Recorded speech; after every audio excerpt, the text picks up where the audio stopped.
Hello students, welcome to my channel.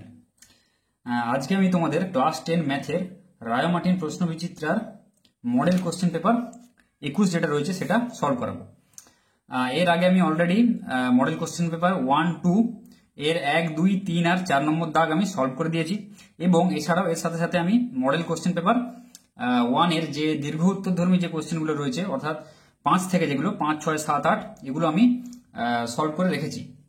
তো তোমরা যারা যারা দেখোনি তারা আমার প্লে লিস্টে যে দেখে নিতে পারো। আমার ওই ক্লাস 10 রায় মার্টিন প্রশ্ন বিচিত্রা 2025 ভলিউম 2 বলে যে প্লে লিস্টে রয়েছে সেখানে সব দেওয়া রয়েছে।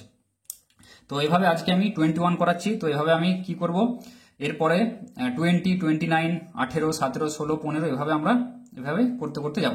এবং এর সাথে সাথেও কিন্তু আমি যে দীর্ঘ উত্তরধর্মী যে কোশ্চেনগুলো রয়েছে সেগুলো কিন্তু আমি আস্তে আস্তে আমি সলভ করে আমি দিতে থাকবো। তো তোমরা দেখতে থাকো ভিডিওগুলো।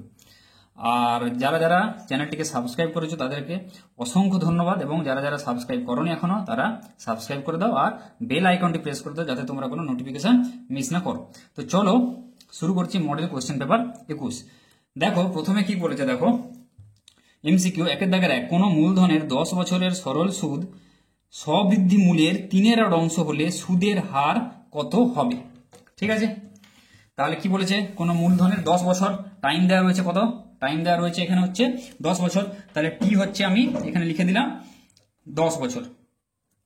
ঠিক আছে, তাহলে এখানে মূলধন যদি পি হয় তাহলে এখানে কি বলেছে, কোনো মূলধনের 10 বছরের সরল সুদ, মানে তাহলে পি আর টি বাই 100 যে সুদটা হচ্ছে, তাই তো। তাহলে পি ইন্টু আর যদি আমি সুদ ধরে নিই ইন্টু টি, টি মানে হচ্ছে 10/100। এটা কত বলেছে, যে স্ববৃদ্ধি মূলের 3/8 অংশ হয়। ঠিক আছে, এই যে সুদটা এটা স্ববৃদ্ধি মূলের 3/8 অংশ হয়।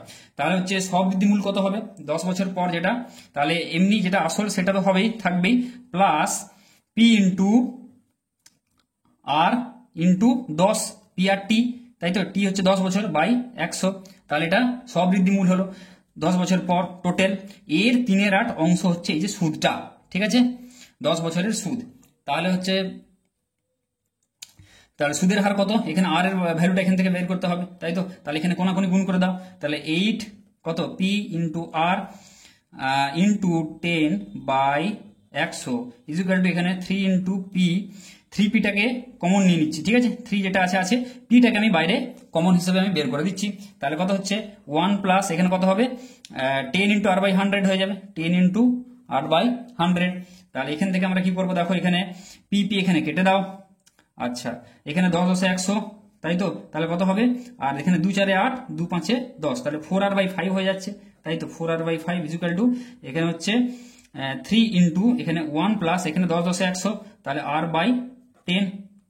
ঠিক আছে, তাহলে এখানে 4r/5 equal to 3 into 1 plus r/10, মানে এখানে কত হবে, নিচে লসাগু করলে 10 প্লাস r/10, তাই তো। তাহলে এটা হবে আচ্ছা এখানে এ করে দাও, গুণ করে দাও, 3 প্লাস লসাগু করার দরকার নেই, 3r/10 বোঝা গেল। তাহলে 4r/5 আর গুলোকে এক জায়গায় করে দিই, 4r/5 মাইনাস 3r/10 সমান 3, এটা হয়ে গেল। তাহলে এবারে কি করব, এখান থেকে কত হবে, এখানে লসাগু করলে 10, 10 4 দুগুণে 8r minus 3r equal to 3। তাহলে এখান থেকে হচ্ছে 5r/10 ইকুয়াল টু 3। এখান থেকে আমরা পাবো 5r সমান 30, তাহলে r সমান 30/5, তাই তো। তাহলে হচ্ছে 6%। তাহলে সুদের হার কত হবে 6%, প্রথমটা হবে 6%। এটা অপশন আছে কত দাগে, এটা অপশন আছে তোমার অপশন এ, তাহলে অপশন হবে 6%। তারপরে অঙ্কটা দেখো কি বলেছে, পি এক্স স্কোয়ার প্লাস আর সমান 0 সমীকরণের বীজদ্বয় বাস্তব ও অসমান হলে প্রদত্ত কোনটি সত্য হবে? এখানে P R greater than 0, P R সমান 0, পি এর সমান আর, পি আর লেস দেন 0, 4টা অপশন দেওয়া আছে। তাহলে দেখো কি দেওয়া আছে, পি এক্স স্কোয়ার প্লাস আর সমান 0 এটা দেওয়া আছে। আবার বীজগুলো বলা আছে কি বাস্তব এবং অসমান, এটা বলা আছে বীজগুলো হচ্ছে বাস্তব এবং অসমান। তাহলে আমরা কি জানি, X square plus B X plus C সমান 0, এই যে দ্বিঘাত সমীকরণটা বীজগুলো যদি বাস্তব এবং অসমান হয় তাহলে কি হয়, নিরূপকটা গ্রেটার দেন 0 হয় বাস্তব এবং অসমান হলে, বাস্তব এবং সমান হলে কি হয় সমান 0 হয়, আর যদি অবাস্তব হয় তাহলে লেস দেন 0 হয়। তাহলে এই কন্ডিশনগুলো মনে রাখবে, শর্তগুলো, তাহলে তোমরা করতে পারবে। তাহলে তো এখানে আমরা লিখে নিই এই সমীকরণটার সাথে এই সমীকরণটা যদি তুলনা করি তাহলে কি পাবো, এ এ এক্স স্কোয়ার আছে, এখানে পি এক্স স্কোয়ার, তাহলে এর জায়গায় কি আছে, তাহলে এ সমান পি। এবার দেখো বি এক্স, এখানে দেখো এক্স জনিত কি কোনো পদ আছে, এক্স ঘটিত কোনো পদ নেই, কোনো রাশি এখানে নেই, তাহলে কি এখানে বি এর মান কত, জিরো এখানে, তাহলে বি সমান এখানে হচ্ছে জিরো, তাই তো। আচ্ছা সি এর ভ্যালু কত, সি এর ভ্যালু হচ্ছে আর, তাই তো, সি যেটা আছে আর এখানে, তাহলে সি এর ভ্যালু হচ্ছে আর। এবার এখানে মানগুলো বসাই, বি স্কোয়ার, বি এর ভ্যালু হচ্ছে, বি এর ভ্যালু জিরো, তাহলে জিরো জায়গায় কি বসবো, কিছু বসাবো না, ধরো -4 ইন্টু এর ভ্যালু হচ্ছে পি, সি এর ভ্যালু হচ্ছে আর, এটা গ্রেটার দেন জিরো। এইবারে লক্ষ্য করো, যদি আমরা এটা মনে রাখবো, যদি মাইনাসটা আছে তো মাইনাস যদি আমরা তুলি বা সমীকরণের, এটা একটা অসমীকরণ, এর যদি উভয় পক্ষে -1 দিয়ে যদি আমরা গুণ করি বা ভাগ করি, তাহলে কি হয়, এই গ্রেটার দেনটা লেস দেন হয়ে যায়, লেস দেন থাকলে গ্রেটার দেন হয়, তাহলে মাইনাসটাকে আমরা তুলবো, এইখানটা মনে রাখবে খালি। বা মাইনাস যদি আমরা গুণ করি, মানে মাইনাস দিয়ে যদি বেসিক্যালি আমরা গুণ করি কোনো রাশিকে বা ভাগ করি, ঠিক আছে, উভয় পক্ষে, তাহলে কি হয় যে গ্রেটার চিহ্নের পরিবর্তন হয়, তাহলে এক্ষেত্রে কি হবে, 4pr লেস দেন জিরো হয়ে যাবে, তাই তো, মাইনাসটাকে তুলে দিচ্ছি। বা pr এখানে 4 দিয়ে আবার ভাগ করে দাও, 0/4 মানে 0, তাহলে pr লেস দেন জিরো, এইটা হবে উত্তর। এইটা হচ্ছে অপশন ডি তে আছে, ঠিক আছে। এরপর 3-এর দাগেরটা চলে যাবো আমরা। 3-এর দাগেরটায় কি বলেছে দেখো, 3-এর দাগেরটা বলেছে এবিসি এবং পিকিউআর এর এবি বাই কিউআর সমান বিসি বাই পিআর সমান এসি বাই পিকিউ হলে এখানে কোন কোন কোণগুলো সমান হবে, এ কোণ সমান কিউ, এ সমান পি, এ সমান আর, বি সমান কিউ, এগুলো হচ্ছে দেওয়া আছে। তাহলে দুটো ত্রিভুজ আমি এখানে ফার্স্ট আমি এঁকে নিচ্ছি, ঠিক আছে, একটা ত্রিভুজ এঁকে নিচ্ছে হচ্ছে এবিসি, তাই তো, এবিসি, আরেকটা ত্রিভুজ আমি এঁকে নিচ্ছি এখানে হচ্ছে পি কিউ আর, তাহলে এ বি সি আর পি কিউ আর। তাহলে এখানে কি বলেছে দেখো, AB by Q R, A B by Q R, ঠিক আছে, তাহলে একটা দাঁড়িয়ে দিচ্ছি আমি, এবি বাই কিউ আর সমান বিসি বাই পি আর সমান বিসি বাই পি আর, তাহলে দুটো দাঁড়িয়ে দিচ্ছি, বিসি বাই পি আর সমান হচ্ছে কি, এখানে দেখো AC by P Q, AC by P Q, AC তিনটে দাঁড়িয়ে দিচ্ছি বাই পি কিউ হলে কোন কোণগুলো সমান বলতে বলেছে। দেখো কি আমরা জানি যে ত্রিভুজের বাহুগুলির অনুপাত, দুটো ত্রিভুজের বাহুগুলির অনুপাত সমান হলে তাদের কি হয়, তাদের ত্রিভুজ দুটি সদৃশ্য হয় এবং তাদের অনুরূপ কোণগুলি যে হয় সেগুলো কি হয়, সমান হয়, বোঝা গেল। তাহলে অনুরূপ কোণগুলি সমান হয় এবং ত্রিভুজ দুটি সদৃশ্য হয়। তাহলে দেখো এ বি বাই কি বলেছে কিউ আর, দেখো এ বি বাই কিউ আর, ভালো করে লক্ষ্য করো, এই দুটো একটা দাঁড়িয়ে যেটা দেওয়া রয়েছে, equal to BC by P R, BC by P R, ঠিক আছে, এইটা। তাহলে এই দুটো বাহুর যেটা তাদের যে সংলগ্ন কোণ কোনটা, এইটা অন্তর্বর্তী কোণ এ বি, অনুরূপ যেটা। আচ্ছা বি, তাহলে বি কোণের অনুরূপ কোণ কোনটা হবে, এখানে দেখো একটা দাঁড়িয়ে দুটো দাঁড়িয়ে যেটা দিয়েছি আমি, তাহলে এ বি বাই পি আর সমান বিসি বাই এই এ বি বাই কিউ আর সমান কত, বিসি বাই পি আর। তাহলে এদের এই যে এখানে দেখো একটা দাঁড়িয়ে এই দুটো দাঁড়িয়ে, তাহলে এই দুটোর অন্তর্বর্তী কোণ যেটা এইটা, তাহলে বি কোণ সমান আর কোণ হবে, ব্যাপারটা বোঝা গেল। আচ্ছা বিসি বাই পি আর সমান এসি বাই পি কিউ, অনুরূপ ভাবে দেখো এখানে বিসি বাই পি আর এইটা equal to AC by P Q, তাহলে এদের অন্তর্বর্তী কোণ কোনটা, এইটা, তাহলে এই কোণটা ইকুয়াল টু কোন কোনটা হবে, এই কোণটা হবে, ব্যাপারটা বোঝা গেল। দেখো এটা কি অপশন আছে, কোণ সি সমান পি, এগুলো কিন্তু কিছু অপশন নেই, বি সমান আরও নেই, বি সমান হচ্ছে কিউ ও রয়েছে।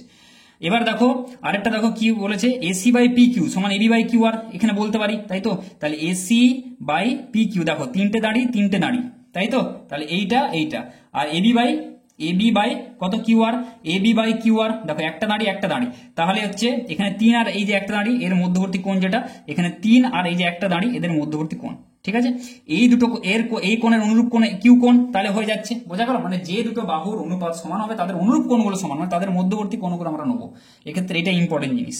তাহলে দেখো এখানে এ কোণ আর এখানে কিউ কোণ সমান হয়ে গেল, এটা আছে অপশন কত, অপশন আছে এ কোণ আর কোণ এ সমান কোণ কিউ, এটা অপশন আছে, এটা হচ্ছে অপশন এ, ঠিক আছে, বোঝা গেল। এবার আমরা চারে চলে যাব। চারেরটা দেখো কি বলেছে, 75 ডিগ্রি কোণের সম্পূরক কোণের বৃত্তীয় মান বলে দিয়েছে, ষষ্ঠিক নয় বৃত্তীয় মান বলে দিয়েছে, মানে রেডিয়ান দিয়ে সেগুলো তোমাদের হিসাব করে তোমাদের লিখতে হবে। তাহলে 75 ডিগ্রি কোণের সম্পূরক কোণ আমরা বের করি, তাহলে হচ্ছে 4, 75 ডিগ্রি কোণের সম্পূরক কোণ কত হয়, সম্পূরক কোণ মানে কি, দুটো কোণের সমষ্টি 180 ডিগ্রি, তাহলে 75 ডিগ্রি সম্পূরক কোণ কত হয়, তাহলে 180 ডিগ্রি মাইনাস 75 করে দেবো আমরা, তাহলে এটা কত হচ্ছে 80 প্লাস 25 105 ডিগ্রি, তাই তো, এটা হচ্ছে সম্পূরক কোণ, এটা হচ্ছে ষষ্ঠীর পদ্ধতি। বৃত্তীয় পদ্ধতি যখন বলবে কি আমরা হিসাব করবো, সব থেকে সুবিধা তোমাদের, যদি তোমরা যেটা সুবিধা করবে, পাই বাই 180 দিয়ে হয় গুণ করে দেবে, যদি না মনে থাকে তাহলে ঐকিক নিয়মে করবে, কি 180 ডিগ্রি সমান কত, পাই রেডিয়ান, তাহলে 1 ডিগ্রি সমান কত, পাই বাই 180 রেডিয়ান, তাহলে 105 ডিগ্রি সমান কত, তাহলে পাই বাই 180 ইন্টু 105, এটা এবার কাটাকুটি করো, যত আসবে সেটাই উত্তর। তাহলে 5 দুগুণে 10, 5 × 5, 5 × 3 = 30, 5 × 6 = 30, এখানে হচ্ছে 3 × 7 = 21, 3 × 12 = 36, তাহলে 7 π/12, এইটা হবে উত্তর। 7 π/12 রেডিয়ান। বোঝা গেল? এটা আছে অপশন হচ্ছে ডি, এইটা অপশন ডি হয়ে যাবে, ডিতে আছে। এরপর 5এরটা আমরা চলে যাব। 5এরটা কি বলেছে দেখো, 1 মিটার বাহু বিশিষ্ট একটি ঘনক তৈরি করতে 10 সেন্টিমিটার বাহু বিশিষ্ট কতগুলি ঘনকের প্রয়োজন হবে। মানে এখানে বেসিক্যালি কি বলেছে দেখো, 1 মিটার বাহু বিশিষ্ট একটা ঘনক তৈরি করব, তাতে 10 সেন্টিমিটার বাহু বিশিষ্ট কতগুলো ঘনক ধরবে, মানে কি এটা বলতে চাইছে, বা 10 সেন্টিমিটার বাহু বিশিষ্ট কতগুলো ঘনক প্রয়োজন হবে। তাহলে এর যে আয়তন বের করবো 1 মিটার বাহু বিশিষ্ট ঘনকের, আর 10 সেন্টিমিটার বাহু বিশিষ্ট ঘনকের আয়তন বের করবো, নিয়ে দুটো আমরা কি করবো, এটাকে এটা দিয়ে ভাগ করে দেবো। কিন্তু ইউনিটগুলো দেখে দেখো, এখানে মিটার আছে, এখানে সেন্টিমিটার আছে, আগে আমরা কি করবো, মিটারটাকে চলো সেন্টিমিটারে করে নিই, তারপরে আমরা আয়তনটা বের করছি।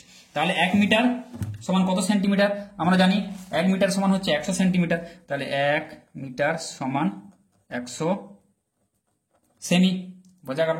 তাহলে ঘনকের আয়তন ভি সমান কত হচ্ছে, 100 সমান 100 পিছনে কত, 100 × 100 × 100, তাহলে 100 আর 100 × 100, তাহলে দুটো শূন্য হয়ে গেল। তাহলে এইটা হচ্ছে সেমি কিউব, ঠিক আছে, বা ঘন সেমি, এইটা হয়ে গেল। এইবার দেখো কি বলেছে, একটি ঘনক তৈরি করতে 10 সেন্টিমিটার বাহু বিশিষ্ট কতগুলি ঘনক প্রয়োজন হবে। তাহলে 10 সেন্টিমিটার বাহু বিশিষ্ট যে ঘনক রয়েছে, তার যে 10 সেমি বাহু বিশিষ্ট ঘনকের আয়তন কত হবে, ঘনকের আয়তন সমান কত হবে, 10 সেন্টিমিটার, এটা ইউনিট চেঞ্জ করার দরকার নেই। তাহলে একটা ইউনিট 10 সেমিতেই আছে, তাহলে 10 এর কিউব, মানে এটা হচ্ছে 1000। তাহলে এটাকে এবার 1000 দিয়ে যদি আমরা ভাগ করি তাহলে পেয়ে যাব। তাহলে ঘনকের সংখ্যা, তাই তো, ঘনকের সংখ্যা সমান কত হবে, 1, 1 এর পিছনে 1, 2, 3, 4, 5, 6 বাই 1000, 3টে শূন্য কেটে দাও, তাহলে 1000টি, তাই তো, উত্তর হবে 1000টি ঘনকের প্রয়োজন হবে। তাহলে উত্তর এখানে আছে সিতে আছে 1000, ঠিক আছে। তাহলে 6এরটা চলে যাব। 6এরটা দেখো, 6এরটা কি হবে, পরিসংখ্যা বিভাজনের মধ্যমা যে লিখচিত্রের দ্বারা পাওয়া যায় সেটি হলো পরিসংখ্যা রেখা, পরিসংখ্যা বহুভুজ, আয়তলেখ, ওজাইব। এটা কি হবে, এটা হবে ওজাইব। ওজাইব থেকে আমরা কি পাই, ওজাইব লেখচিত্র থেকে আমরা মধ্যমাটা পাই, তাহলে এটার উত্তর হবে ডি, এটা হবে ওজাইব। এবার দেখো 2-এর দাগে শূন্যস্থান পূরণ। কি বলেছে, একটি মেশিনের বর্তমান মূল্য p টাকা, প্রতি বছর মেশিনটির দাম 2% হ্রাস পায়, n বছর পরে তার দাম কত টাকা হবে। তাহলে মেশিনের বর্তমান মূল্য কত, মেশিনের বর্তমান মূল্য এটা কত হবে, এটা ডি, এটা হবে ওজাইব। 2-এর দাগের 1, মেশিনের বর্তমান মূল্য হচ্ছে p টাকা, প্রতি বছর হ্রাস পায় 2% হারে হচ্ছে হ্রাস পায় মেশিনের মূল্য প্রতি বছরে, ঠিক আছে।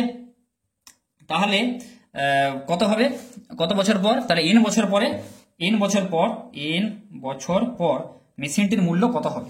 তাহলে এটার কি হবে, মেশিনটির মূল্য হবে কি, p ইন্টু হ্রাস পায়, মানে এখানে যোগ করব না, 1 - 2r/100 করব, to the power whole n করে দেবো, ঠিক আছে। এটাই হবে মেশিনটির মূল্য, যখন মেশিনটির মূল্য হ্রাস পায় তখন এটা। এবার তখন দেখবে কিছু কিছু ক্ষেত্রে জনসংখ্যার অঙ্ক থাকে, তখন এক্ষেত্রে যে 2% হারে জনসংখ্যা বৃদ্ধি পায়, তাহলে n বছর পর জনসংখ্যা কত হবে, তখন কিন্তু যখন বৃদ্ধি পায় তখন p ইন্টু 1 এখানে প্লাস হবে 2r/100 two the power n। মানে বেসিক্যালি যখন যে জিনিসগুলো বৃদ্ধি পাচ্ছে, কোনো জিনিসের মূল্য বৃদ্ধি পেলে আমরা প্লাস করব, কোনো জিনিসের মূল্য বা কোনো কিছু জিনিস যদি হ্রাস পায় তখন আমরা এখানে মাইনাস করে দেবো, এটাই হচ্ছে উত্তর হবে, ঠিক আছে। এই ধরনের অঙ্ক কিন্তু আসবে পরীক্ষায়, ভালো করে দেখে যাবে। 2-এর দাগের 2-এরটা দেখো, a:2 সমান b:5 সমান c:8 হলে a এর 50% সমান b এর 20% সমান c এর কত, ঠিক আছে, এইটা বের করতে বলেছে।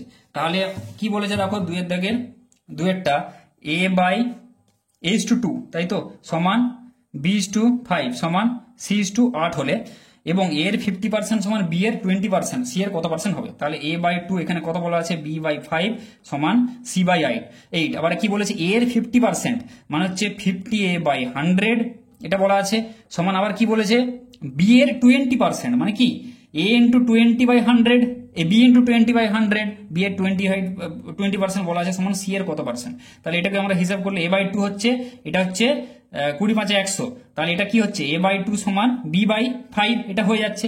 এবার এটা সমান কি, a/2 সমান b/5 সমান কত, c/8, তাহলে এটাকে আমরা লিখতে পারি c/8, এটা লিখে দিলাম। তাহলে মানে কি বলেছে, a এর 50% সমান বি এর 20% সমান সি এর কত পার্সেন্ট, মানে এই যে সি বাই 8 যেটা পেলাম এটা হচ্ছে সি এর কত পার্সেন্ট, তাই তো ধরে নিচ্ছি এটা সি এর এক্স পার্সেন্ট, তাই তো তাহলে হচ্ছে সি ইন্টু এক্স বাই 100 সমান সি বাই 8, এটা আমরা পাবো, তাই তো সি এর এক্স পার্সেন্ট ধরে নিয়েছি এটা আমরা, তাহলে সি এখানে কেটে দাও, তাহলে কত হবে 8x সমান 100 পাচ্ছি কোনাকুনি গুণ করে, তাহলে এখান থেকে পাবো x সমান 100/8, এবারে গুণ করো 4 দুগুণে 8, 4 পঁচিশে 100, তাহলে 25/2 মানে হচ্ছে 12.5 মানে 12.5, তাই তো 25-এর অর্ধেক মানে কত 12.5, তাই তো 12 12 24 হয়, তাহলে 12.5 মানে 12.5, তাহলে 12.5 এক্স সমান 12.5%, মানে কি সি এর 12.5% সমান সি বাই 8, এটাই তো চেয়েছে, মানে সি এর কত পার্সেন্ট, ঠিক আছে এর যেটা 50% বি এর 20% হয়, তাহলে সি এর সেটা কত পার্সেন্ট, মানে সি বাই 8টা সি এর কত পার্সেন্ট সেটাই এক্স ধরে নিলাম, সি এর এক্স পার্সেন্ট ধরে এলো 12.5%, ঠিক আছে তাহলে এটাই হবে উত্তর, শূন্যস্থান পূরণ করেছে। 3-এরটা বলেছে যে বৃত্তস্থ বর্গক্ষেত্রের কর্ণ বৃত্তের ড্যাশ হবে, বৃত্তস্থ বর্গক্ষেত্রের কর্ণ, দেখো বৃত্তস্থ বর্গক্ষেত্রের যে কর্ণ, বৃত্তস্থ একটা ধরো বৃত্ত আঁকলাম এখানে, বৃত্তস্থ বর্গক্ষেত্র ধরো আঁকলাম একটা, ধরো এটা বর্গক্ষেত্র আঁকলাম, বৃত্তস্থ এটা বর্গক্ষেত্র আঁকলাম, তার যে কর্ণ, তাহলে সেটা বৃত্তের কি হবে, সেটা বৃত্তের কি হয় কেন্দ্র দিয়ে যায়, এবং সেটা কি হয় বৃত্তের বৃহত্তম জ্যা অর্থাৎ ব্যাস হয়, বোঝা গেল, মানে বৃত্তের মধ্যে যদি কোনো বর্গক্ষেত্র আঁকি তার যে কর্ণটা সেটা বৃত্তের কি হবে ব্যাস হবে, এটা হবে উত্তর ব্যাস, ঠিক আছে। 4-এরটা কি বলেছে দেখো, 4-এরটা sin 3 থিটা এর সর্বোচ্চ মান ড্যাশ, sin 3 থিটার সর্বোচ্চ মান কত, sin 3 থিটার সর্বোচ্চ মান দেখো আমরা জানি কি sin 3 থিটার সমান কি সর্বোচ্চ মান 1 হয়, তাই তো এটা আমরা জানি, এটা মনে রাখবে -1 থেকে sin থিটার মান 1 হয়, অর্থাৎ এখানে sin 3 থিটার মানও -1 থেকে 1 হয়, মানে -1 সর্বনিম্ন মান হয় আর একটা হয় সর্বোচ্চ মান, তাহলে sin 3 থিটা বলো sin এর পর যা থাকুক না কেন x 3 থিটা যা থাকুক, এটা তো অ্যাঙ্গেল পার্ট, এটা কোণ পার্ট, তাহলে sin 3 থিটার সর্বোচ্চ মান সবসময় মনে রাখবে এটা হয় 1, ঠিক আছে সর্বোচ্চ মান, কারণ sin 3 থিটা সমান কি লম্ব বাই অতিভুজ, লম্ব কখনো অতিভুজের থেকে বেশি হতে পারে না, তাই তো সেই জন্য সর্বোচ্চ মান 1 হয়। দেখো এরপর 5-এর দাগের অঙ্কটা দেখো কি বলেছে, একটি লম্ব বৃত্তাকার চোঙ ও শঙ্কুর উচ্চতা এবং আয়তন সমান হলে ব্যাসার্ধ দ্বয়ের অনুপাত কত, তাহলে কি বলেছে দেখো এখানে 5-এরটা, একটা লম্ব বৃত্তাকার চোঙ এখানে বলা আছে, ঠিক আছে একটা লম্ব বৃত্তাকার চোঙ এখানে বলে দেওয়া আছে, আর একটা শঙ্কু এখানে বলে দেওয়া আছে, তাই তো দুটোর এখানে কি বলে দেওয়া আছে ব্যাসার্ধ দুটো আলাদা, ধরে নিচ্ছি একটার ব্যাসার্ধ R1 আরেকটার ব্যাসার্ধ R2, আর দুটো হচ্ছে উচ্চতা ধরে নিচ্ছি h, এবং এই দুটো উচ্চতা কি বলা আছে আমাদের সমান বলা আছে, তাহলে তাদের এবং আয়তনও সমান বলা আছে, এর যা লম্ব বৃত্তাকার চোঙের আয়তন আর শঙ্কুর আয়তন সমান বলা আছে, তাহলে তাদের ব্যাসার্ধদের অনুপাত কত হবে, তাহলে এর যে আয়তন এর আয়তন কত হয় v সমান পাই r1 স্কোয়ার ইন্টু এইচ, আর এই শঙ্কুর যে আয়তন হয় কত হয় v is equal to 1/3 pi r2 square into H. এইবার আমরা কি হয় তাদের আয়তন দুটো সমান, তাহলে আমরা প্রশ্ন অনুসারে কি লিখতে পারি পাই r1 স্কোয়ার এইচ সমান 1/3 পাই r2 স্কোয়ার এইচ, এইটা আমরা লিখতে পারি, তাই তো এবারে দেখো r1/r2 চেয়েছে, তাহলে r1 স্কোয়ার এখানে পাই পাই কেটে দাও, আগে যা যা কাটা যায় কেটে দাও, এইচ কেটে দাও, তাহলে r1 square by r2 square সমান কত হবে এখানে এখানে 1/3, তাই তো 1/3 বাই এখানে 1 আছে মানে 1/3, তাহলে এখান থেকে আমরা পাচ্ছি r1/r2 সমান 1/3, 3 রুট করলে কত হয় √3, তাহলে ব্যাসার্ধ দ্বয়ের অনুপাত কত হবে 1:√3, এইটা হবে উত্তর, ঠিক আছে। 6-এরটা দেখো 6 7 x 8 y 4 সংখ্যাগুলির গড় 9 হলে x প্লাস y সমান কত, ঠিক আছে তাহলে 6-এরটা এখানে কি বলেছে 6, কত বলা আছে 7 x 8 y 4 সংখ্যাগুলির গড় বলে দিয়েছে 9, তাহলে গড় যে আছে গড় বের করার সূত্রটা কি সমষ্টি বাই টোটাল নাম্বার অফ যে পরিসংখ্যা, যেটা মানে যতগুলো এখানে সংখ্যা আছে, তাহলে সেই সংখ্যাগুলো যত সংখ্যা আছে সেটা দিয়ে ভাগ করলেই আমি পেয়ে যাব গড়, তাহলে গড় কত বলা আছে গড় বলা আছে হচ্ছে 9, তাহলে আমরা কি পাবো 6 plus 7 plus X plus 8 plus Y plus 4 বা এখানে কটা আছে 1 2 3 4 5 6 ছটা আছে, তাহলে 6 দিয়ে ভাগ করছি, তাহলে এটা সমান 9, তাহলে এবার আমরা উপরে করি 8 4 12 আর এখানে 7 6 13 12 24 আর 25, তাহলে X plus Y plus 25 equal to এখানে 9 ইন্টু 6 54, কোনাকুনি গুণ করে দিচ্ছি, তাহলে X plus Y equal to 54 minus 25, তাহলে এটা কত হবে 25 25 50 29, ঠিক আছে। তাহলে এক্স প্লাস ওয়াই এর মান হবে 29, এটাই চেয়েছে, তাহলে এক্স প্লাস ওয়াই সমান কত, এটা হবে 29, তাহলে এটাই হবে উত্তর। 3 দাগের একটা দেখো কি বলেছে, চক্রবৃদ্ধি সুদের ক্ষেত্রে নির্দিষ্ট সময় অন্তর সুদ আসলের সঙ্গে যোগ হয়, সেই কারণে আসলের পরিমাণ ক্রমাগত বাড়তে থাকে। এটা কি হবে, সত্য না মিথ্যা? সত্য হবে, কেননা দেখো চক্রবৃদ্ধি সুদের ক্ষেত্রে কি হয়, চক্রবৃদ্ধি সুদের ক্ষেত্রে ধরো ধরো প্রথম বছরে কি হয়, যে আসলটা থাকে ধরো পি, তাই তো, তার একটা সুদ হয়, তাই তো, ধরো R%, তাহলে সেটা আর সে সুদটা যোগ হয়, যে টোটাল যে চক্রবৃদ্ধি মানে যে সমূলটা হয় সুদ প্লাস আসল মিলে, সেটা যে পরের বছরে আবার কি হয়, আসল হয়ে যায়। তাহলে এখানে সেটাই বলা আছে যে নির্দিষ্ট সময় অন্তর সুদ আসলের সঙ্গে যোগ হয় এবং সে কারণে আসলের পরিমাণটা বৃদ্ধি পায়, ঠিক আছে। মানে সুদ প্রত্যেক বছরের শেষে বা মানে যে সময়কালটা থাকে সুদ গণনার ক্ষেত্রে, সেটা সুদ কি হয়, আসলের সাথে যোগ হয়, যোগ হতে হতে হতে হতে কি হয়, পরের বছরে যে সেটা আবার আসল হয়ে যায়, ঠিক আছে। তারপরে আবার পরের বছরের যে সুদটা হয় সেটা আবার সেই আসলের সঙ্গে যোগ হয়, পরের বছরের আসল হয়ে যায়, তো সেই জন্য কি হয়, আসলটা বৃদ্ধি পায়। তাহলে প্রথমটা কি হবে, এটা হচ্ছে সত্য। 2 দাগেরটা কি বলেছে দেখো, 3 মাইনাস রুট 11 করণী যুক্ত সংখ্যাটির -3 মাইনাস রুট 11 হলো একটি করণী নিরসক উৎপাদক। এটা সত্য না মিথ্যা বলতে বলেছে। তাহলে এখানে কত আছে, 3 মাইনাস রুট 11, তাহলে করণী নিরসক উৎপাদক আমরা কাদেরকে বলবো, যে রাশিটি দিয়ে আমরা গুণ করলে কি হয়, করণীটা মুক্ত হয়, ঠিক আছে, করণী থাকে না বা রুট থাকে না, তাকে আমরা বলবো করণী নিরসক উৎপাদক। তাহলে 3 মাইনাস রুট 11 এর করণী নিরসক উৎপাদক কি কি হবে, একটা হবে 3 প্লাস রুট 11 হবে, আরেকটা কি হবে দেখো, এটাকে আমরা কিভাবে লিখতে পারি, -11 প্লাস রুট 3, এটা এই প্লাস 3 এটা লেখা যায়, তাহলে এটা কি হবে -11 মাইনাস 3, তাই তো। তাহলে এটাকে আমরা লিখতে পারি, আবার এটা সমান লিখতে পারি কি -3 মাইনাস রুট 11, তাহলে এটা বলা আছে কি 3 মাইনাস রুট 11 এর একটা করণী নিরসক উৎপাদক হবে -3 মাইনাস রুট 11, তাহলে এটা হবে সত্য। বোঝা গেল, মানে এই দুটো দিয়ে যদি গুণ করো তাহলে এই রুটটা দেখবে উঠে যাবে, ঠিক আছে, মানে এই রুটটা উঠে যাবে, এই রুটটা থাকবে না, রুট 11টা, ঠিক আছে। এবার দেখো অর্ধবৃত্তের একটি মাত্র ব্যাস আছে, ঠিক আছে, 3টা আমরা সত্য না মিথ্যা দেখে নিই। অর্ধবৃত্ত কাকে, অর্ধবৃত্তটা কি, অর্ধবৃত্ত কি এরকম, ঠিক আছে, অর্ধবৃত্ত তাহলে একটা মাত্র ব্যাস আছে, বোঝা গেল। তাহলে আর কি ব্যাস এখানে অঙ্কন করা যাবে, করা যাবে না, তাহলে অর্ধবৃত্তের একটি মাত্র ব্যাস আছে, বোঝা গেল। 4টা দেখো, 4টা কি বলেছে, যদি sec square theta plus tan square theta সমান হাফ হয়, তবে sec two the power 4 theta minus tan two the power 4 theta সমান 1/2 হবে। তাহলে এটা দেখে নেওয়া যাক সত্য না মিথ্যা।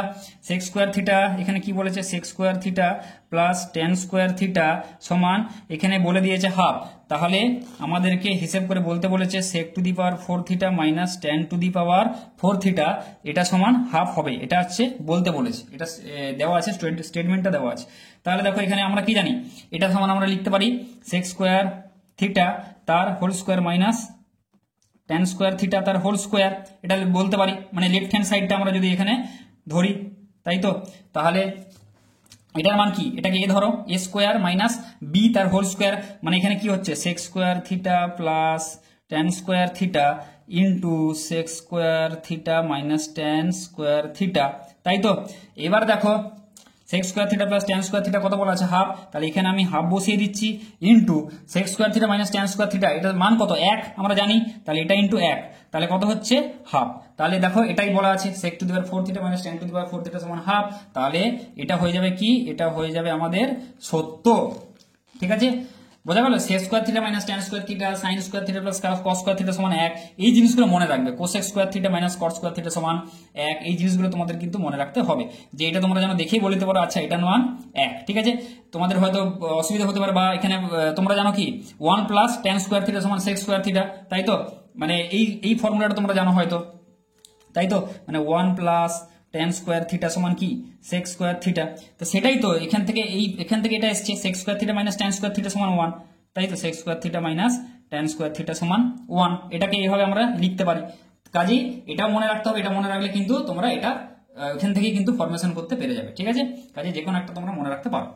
5 দাগেরটা বলেছে দেখো, হ্যাঁ 5 দাগের কোন লম্ববৃত্তাকার চোঙের ব্যাসার্ধ অর্ধেক এবং উচ্চতা দ্বিগুণ করা হলে আয়তন 50% হ্রাস পায়। ঠিক আছে, ব্যাসার্ধ বলেছে অর্ধেক করা হবে এবং উচ্চতা দ্বিগুণ করা হবে। লম্ববৃত্তাকার চোঙের আমরা কি জানি, যদি ব্যাসার্ধ আর, যদি হচ্ছে ব্যাসার্ধ আর হয় এবং উচ্চতা যদি h হয়, তাহলে আয়তন কত হবে, V equal to pi R square H. এইবারে কি বলেছে, ব্যাসার্ধটা অর্ধেক করেছি, তাই এখন ব্যাসার্ধ কত, r/2 এখন, আর উচ্চতা হচ্ছে দ্বিগুণ, তাহলে এখন উচ্চতা কত হবে 2h দ্বিতীয় ক্ষেত্রে। তাহলে কত করব, পাই আর এর জায়গায় আমরা r/2 বসাবো, কেননা কি ব্যাসার্ধটা অর্ধেক হয়ে গেছে, তাহলে r/2 বসাচ্ছি আর এর জায়গায়, তার হোল স্কোয়ার, পুরোটার হোল স্কোয়ার দেবে, কিন্তু আর এর জায়গায় r/2 বসিয়ে তার হোল স্কোয়ার, এখানে কিন্তু অনেকে ভুল করে ফেলে, ইন্টু এইচ। এইচ এর জায়গায় কি হচ্ছে, এইচটা এখন এইচ নেই, তাই সেটা দ্বিগুণ হয়ে গেছে, মানে 2h হয়ে গেছে, 2h বসালাম। তাহলে পাই এখানে কত হচ্ছে আর স্কোয়ার বাই নিচেরটাও হোল স্কোয়ার হবে, 2 দুগুণে 4 ইন্টু 2h। এবারে কাটো, তাহলে এটা 2, তাই তো, তাহলে 1 2 নিচে থাকবে, 2টা নিচে আছে, 1 2 পাই আর স্কোয়ার এইচ, এটা আসছে, তাই তো। এবার ভি সমান আমরা কি জানি, পাই আর স্কোয়ার এইচ, তাহলে আমরা এটাকেই লিখতে পারি হাফ ইন্টু এই পাই আর স্কোয়ার এইচ এর জায়গায় আমরা কি লিখতে পারি, ভি লিখতে পারি। তাহলে কি আগে ছিল আয়তন ভি, এখন দেখো হাফ অফ ভি হয়ে গেছে, মানে ভিটা অর্ধেক হয়ে গেছে, মানে কি, তাহলে আয়তনটা কমে গেছে। এখানে উত্তর, এখানে কি বলা আছে দেখো 5এরটা, যে আয়তন 50% হ্রাস পায়, তাহলে অর্ধেক হয়ে গেছে মানে তো এটা 50% হ্রাস পেয়েছে, তাই তো, তাহলে এটা হবে সত্য। 6এরটা কি বলেছে দেখো, মধ্যমা নির্ণয়ের সময় সকল শ্রেণী দৈর্ঘ্য সমান নাও হতে পারে। এখানে কি বলেছে, সকল যে শ্রেণী যেটা থাকে পরিসংখ্যা শ্রেণী, সেটা তার দৈর্ঘ্য সমান নাও হতে পারে। হ্যাঁ, সমান নাও হতে পারে, ঠিক আছে, অসমান হতে পারে, তাহলে এটা হবে সত্য মধ্যমা নির্ণয়ের ক্ষেত্রে। ঠিক আছে, এবার দেখো 4এর দাগের অঙ্কে চলে যাব, যে কোনো 10টি প্রশ্নের উত্তর দাও। ঠিক আছে, 4এর দাগের একই বলেছে, একই সুদের হারে কোনো মূলধনের 2 বছরের চক্রবৃদ্ধি সুদ ও সরল সুদের অন্তর ওই মূলধনের 1/100 অংশ। ঠিক আছে, কি বলেছে, বার্ষিক সুদের হার নির্ণয় করো, মানে যদি সুদের হার যদি হয় r%, সেটা rটা তোমাদের নির্ণয় করতে বলেছে। ঠিক আছে, তাহলে এখানে কি বলেছে, একই সুদের হারে কোনো মূলধনের 2 বছরের চক্রবৃদ্ধি সুদ ও সরল সুদের অন্তর।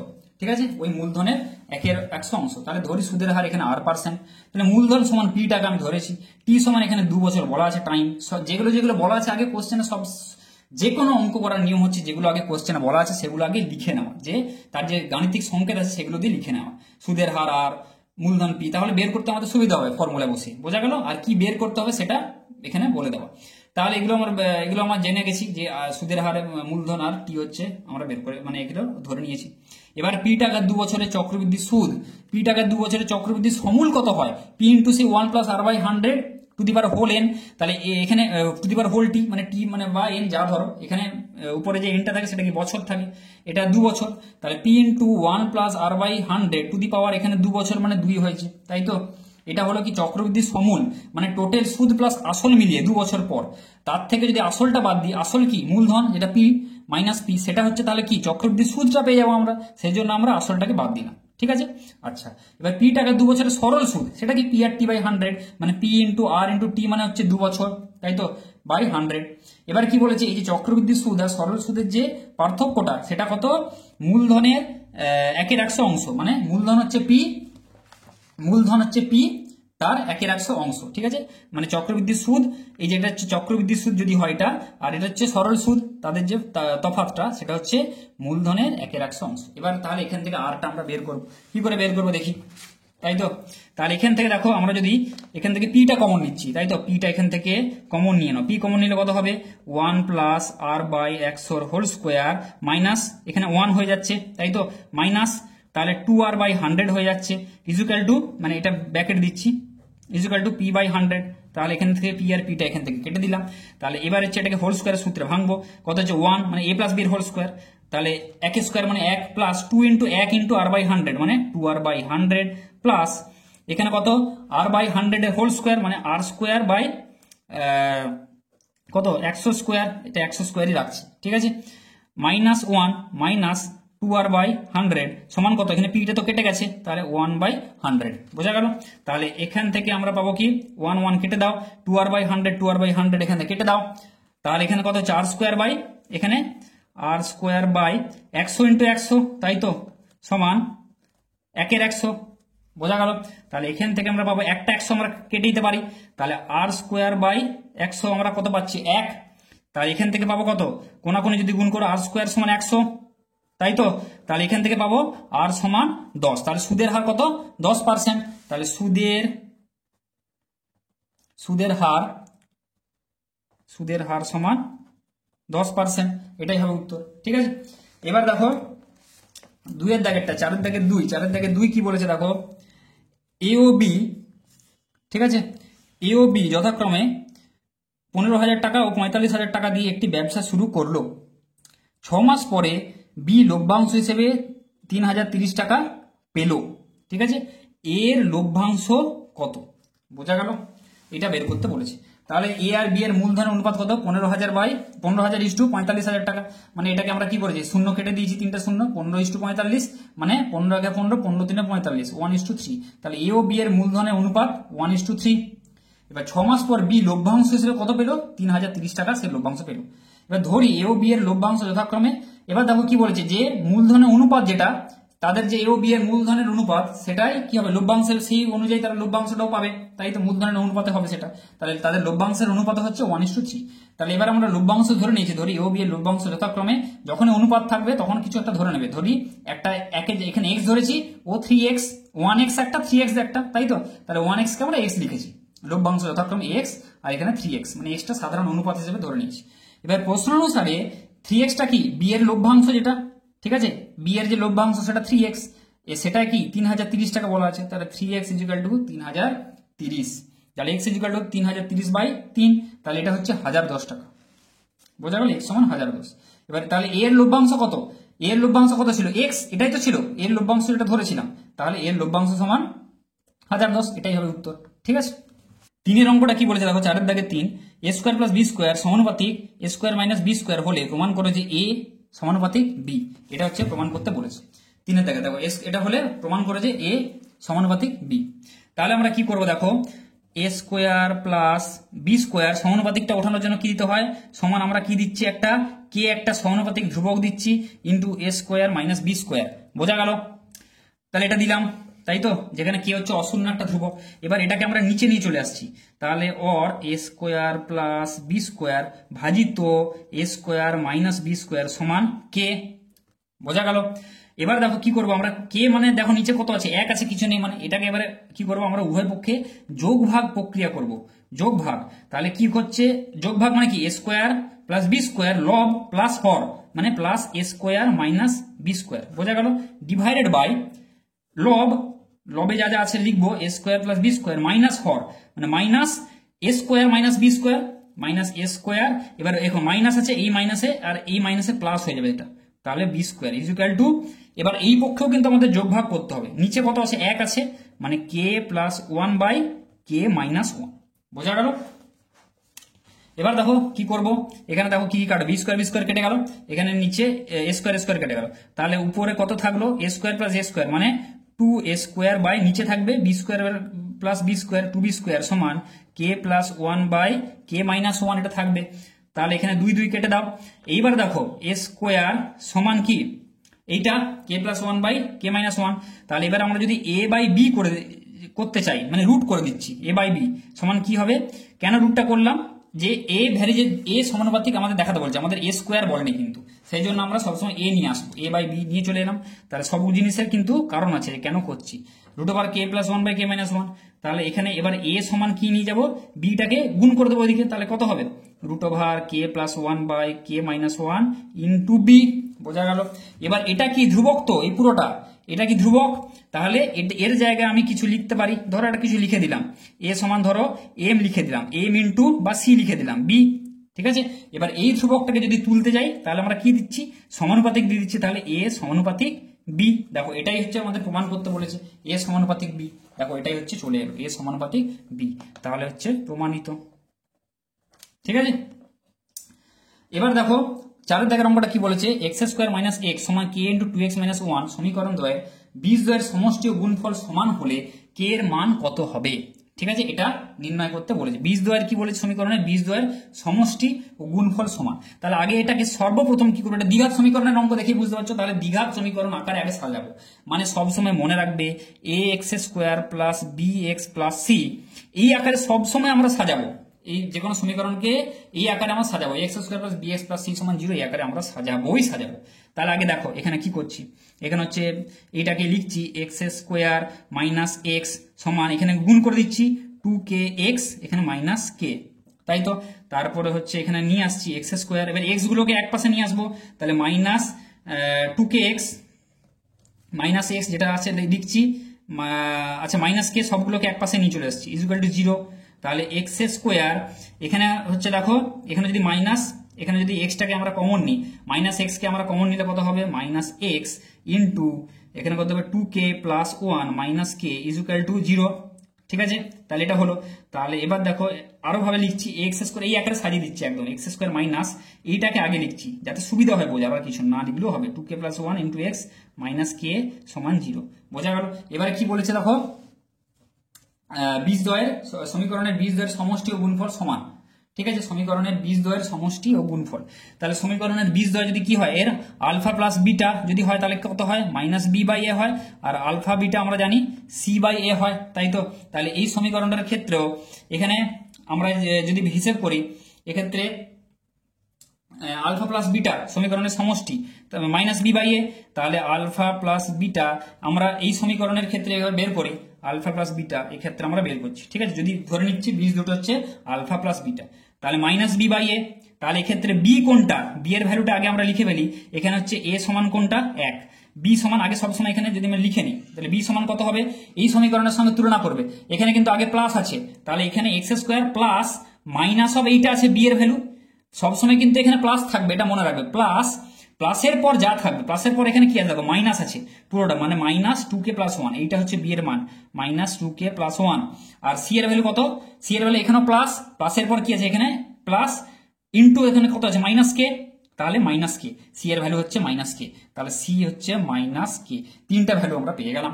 এবারে আলফা প্লাস বিটা সমান মাইনাস বি বাই এ, তাহলে মাইনাস বি মানে কত, এই মাইনাসটা উঠে যাবে, তাহলে 2k প্লাস 1 বাই এ, এর ভ্যালু হচ্ছে 1, তাই তো। আর আলফা বিটা এর value C by A, C এর ভ্যালু কত মাইনাস কে, তাহলে মাইনাস কে বাই 1। ঠিক আছে, এবার এই দুটো কি বলেছে, বীজদ্বয়ের সমষ্টি এবং বীজদ্বয়ের গুণফল সমান, তাহলে আমরা লিখতে পারি 2k প্লাস 1 সমান কত মাইনাস কে, একটা নিচে একটা লিখছি না একই জিনিস, তাহলে 2k প্লাস কে, তাই তো, সমান মাইনাস 1, বোঝা গেল, 2k প্লাস কে সমান মাইনাস 1। তাহলে এবার কি হবে, 3k সমান মাইনাস 1, 3k সমান মাইনাস 1, বোঝা গেল। তাহলে এক্ষেত্রে কে এর ভ্যালু কত হবে, মাইনাস 1/3, তাহলে কে এর ভ্যালু হয়ে যাবে মাইনাস 1/3, এইটা হবে উত্তর। দেখো 4 নম্বর অঙ্কটা একটু ভুল হয়েছে, এখানটা 2kx মাইনাস কে, তাই তো, এটা কোন সমানের এদিকে ছিল, তাই তো সমানের এদিকে, তাহলে সমানের যদি আমরা এটাকে এদিকে নিয়ে আসি তাহলে মাইনাসটা প্লাস হয়ে যাবে, এটা প্লাস হবে। ঠিক আছে, এটা প্লাস হবে, এই জায়গাটা একটু মিস্টেক হয়ে গেছে, প্লাস হবে। ঠিক আছে, তাহলে সি এর ভ্যালু এখানে কত হবে, সি হচ্ছে কত প্লাস সি, মানে এখানে প্লাস কেই আছে, তাহলে সি এর ভ্যালু হয়ে যাবে প্লাস কে। ঠিক আছে, মানে এমনি কে হবে, তাহলে এখানে আলফা প্লাস বিটা সমান মাইনাস বি বাই, ঠিক আছে, আলফা বিটা সমান কত সি বাই এ, সি মানে কে, এখানে কে হবে। ঠিক আছে, এই জায়গাটা, তাহলে 2k প্লাস 1 মানে alpha plus beta 2k plus 1 সমান কে হবে এখানটা, তাহলে 2k এক্ষেত্রে এই কেটা এদিকে গেলে কি হবে মাইনাস হয়ে যাবে, 2k মাইনাস কে সমান মাইনাস 1, মানে এক্ষেত্রে হবে কে সমান মাইনাস 1। ঠিক আছে, তাহলে কে সমান মাইনাস 1 হবে, কে সমান মাইনাস 1, এটা হবে উত্তর। ঠিক আছে, এই জায়গাটা একটু এ হয়ে গেছে। 5 দাগেরটা দেখো কি বলেছে, প্রদত্ত চিত্র থেকে এক্স ও ওয়াই এর মান নির্ণয় করো। ঠিক আছে, একটা বৃত্ত আছে, এখানে এক্স আর ওয়াই রয়েছে, সেই এক্স আর ওয়াই এর ভ্যালু আমাদের বের করতে হবে। তো আমি দেখো ছবিটা এঁকে দিয়েছি, এই যে ধরো বৃত্তটা রয়েছে, তাই তো, এখানে এ বি সি ডি এই 4টা বিন্দু রয়েছে, এটা চতুর্ভুজ রয়েছে এ বি সি ডি, যেটা বৃত্তের মধ্যে আছে। এটা কিন্তু বৃত্তস্থ চতুর্ভুজ নয়। ঠিক আছে, অনেকের মনে হতে পারে এটা বৃত্তস্থ চতুর্ভুজ, কিন্তু এটা বৃত্তস্থ চতুর্ভুজ নয়। কেননা বৃত্তস্থ চতুর্ভুজ হতে গেলে তার চতুর্ভুজের 4টে বিন্দু কিন্তু বৃত্তের উপরে অবস্থিত হতে হবে, বৃত্তের পরিধির উপরে। এখানে দেখো এ আছে পরিধির উপর, বি বৃত্তের পরিধির উপর, সি বৃত্তের পরিধির উপর, কিন্তু যে আরেকটা চতুর্ভুজের বিন্দু প্রান্ত বিন্দু ও, সেটা কিন্তু বৃত্তের পরিধির উপর নেই, সেটা কিন্তু বৃত্তের কেন্দ্রে রয়েছে, অতএব এটা বৃত্তস্থ চতুর্ভুজ নয়। এবার দেখো যে এখানে কি বার করতে বলেছে, এক্স আর ওয়াই এর ভ্যালু যেটা সেটা বের করতে বলেছে। দেখো এক্ষেত্রে ভালো করে লক্ষ্য করো, এই যে চাপটা, এই যে এ আর সি, এই যে চাপটা, এর ক্ষেত্রে কেন্দ্রস্থ কোণ কোনটা, কেন্দ্রে যে কোণটা উৎপন্ন করেছে, কেন্দ্রে কি কোণ উৎপন্ন করেছে, এই যে এইটা, ঠিক আছে, এটা। আর পরিধিস্থ কোণ কোনটা, দেখো এইটা এ বি সি, বোঝা গেল, এইটা বোঝা গেল। তাহলে এটা কেন্দ্রস্থ কোণ, এটা হচ্ছে তার পরিধিস্থ কোণ এবিসি। তাহলে এবিসি এর দ্বিগুণ হবে কোনটা, এই যে এ ও সি, এই যে বহিস্থ যে কোণটা এ ও সি, সেটা কি হবে, এবিসি এর দ্বিগুণ হবে, কেননা কেন্দ্রস্থ কোণ কি হয়, বৃত্তের পরিধিস্থ কোণের দ্বিগুণ হয়। কেন্দ্রস্থ কোণ, কেন্দ্রস্থ কোণ পরিধিস্থ কোণের দ্বিগুণ হয়, তাই তো। তাহলে এখানে এওসি, এই কোণটা বহিস্থ যে এওসি, এই কোণটা কত হবে, এখানে 120 আছে, তাহলে 2 ইন্টু 120, তাহলে এটা হবে 240 ডিগ্রি। এই পুরো কোণটা হয়ে গেল 240 ডিগ্রি। তাহলে এক্স ভ্যালুটা কত হবে, অতএব এক্স সমান কত হবে, 360 পুরোটা। তাহলে 360 থেকে আমরা বাদ দিচ্ছি 240 ডিগ্রি, তাহলে এটা কত হবে, 240 50 60 120 ডিগ্রি। তাহলে এক্স এর ভ্যালু বেরিয়ে গেল আমাদের 120 ডিগ্রি, বোঝা গেল। আচ্ছা, এবার ওয়াই এর ভ্যালু কি করে বের করবো, ওয়াই এর ভ্যালু বের করা খুবই সহজ। দেখো চতুর্ভুজের কি চারটা কোণের সমষ্টি আমরা জানি 320 ডিগ্রি। তাহলে এ বি সি ডি চতুর্ভুজের চারটি কোণের সমষ্টি সমান 360 ডিগ্রি। অতএব ওয়াই সমান কত হবে, 360 থেকে আমরা টোটাল যেটা আছে কোণ এ প্লাস বি প্লাস ডি, এই কোণটা বাদ দেবো, ও এ ও, এই যে এটা হচ্ছে ও, ঠিক আছে, এবিসিডি নো, এটা ও।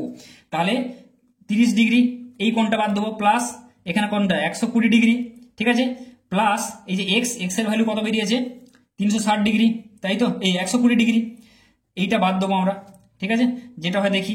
তাহলে 360 ডিগ্রি মাইনাস এখানে কত 120, 120 240 50 60 70, তাহলে 270 ডিগ্রি, তাহলে এটা হয়ে যাবে আমার 370, এটা হবে 90 ডিগ্রি। তাহলে ওয়াই এর ভ্যালু হবে 90 ডিগ্রি আর এক্স এর ভ্যালু হবে 120 ডিগ্রি, ঠিক আছে। এটা খুব ভালো অঙ্ক, ভালো করে দেখে যাবে, মানে এখানে সেই কেন্দ্রস্থ কোণ আর পরিধিস্থ কোণের কনসেপ্টটা লাগবে। এই যে চাপটার ক্ষেত্রে কেন্দ্রস্থ কোণ এইটা, ঠিক আছে, এভাবে কিন্তু সহজে কিন্তু মাথায় না আসতে পারে, কিন্তু এটা মাথায় রাখবে যে এসি চাপের ক্ষেত্রে কেন্দ্রস্থ কোণ এটা, পরিধিস্থ কোণ হচ্ছে এই বিটা, ঠিক আছে।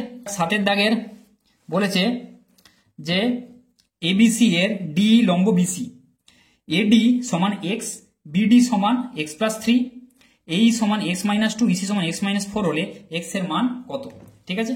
তো দেখে নেওয়া যাক এখানে 7 দাগেরটা কি বলেছে। এটা ত্রিভুজ আমি এঁকেছি, এডি সমান, এখানে বলে দেওয়া আছে ডি লম্ব বিসি বলা আছে, আর কি বলা আছে এখানে, এডি সমান এক্স, ডিবি সমান এক্স প্লাস 3, ই এই সমান এক্স মাইনাস 2 আর ইসি সমান এক্স মাইনাস 4। তাহলে এক্স এর ভ্যালু বের করতে বলেছে।